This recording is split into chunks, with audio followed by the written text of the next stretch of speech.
America যদি sanction দেয় সব গার্মেন্টস কেরোসিন, আর এই সব মানুষগুলো ভিক্ষায় নামবে, ভিক্ষাও পাবে না। ভিক্ষা দিবে কে? থাকলে না দিবে। ওই বেটা টং ঘরে বানায় এই জন্য জোলা, আর উনি প্যারাডো গাড়িতে চলে, উনি গার্মেন্টস এর ডাইরেক্টর, মানে জোলাদের সর্দার। বাংলাদেশ কোনো দিকে নাই, না শিল্প বিপ্লব করছে, না কৃষিতে বিপ্লব করছে, আছে শুধু দর্জির কাজে। দর্জির কাজ বুঝে কর না, জোরে কর।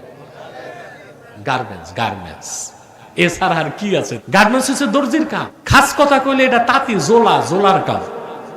জোলার কাজ না? এই যে পাবনাতে গেলে দেখেন না জোলারা কি করে? কাপড় বানায়। তো ফ্যাক্টরিগুলোতে টেক্সটাইলে কি হয়? কাপড়ই তো বানায়। তো এটা জোলার কাজ না? ওই বেটা টং ঘরে বানায় এই জন্য জোলা, আর উনি প্যারাডো গাড়িতে চলে, উনি গার্মেন্টস এর ডাইরেক্টর, মানে জোলাদের সর্দার। প্রিয় ভাইরা, কৃষি, আমরা কৃষিতেও আগাইতে পারি নাই, শিল্পেও আগাইতে পারি নাই, ধরে আছি এক গার্মেন্টস। আমেরিকা যদি স্যাংশন দেয় সব গার্মেন্টস কেরোসিন, আর এই সব মানুষগুলো ভিক্ষায় নামবে, ভিক্ষাও পাবে না। ভিক্ষা দিবে কে? থাকলে না দিবে।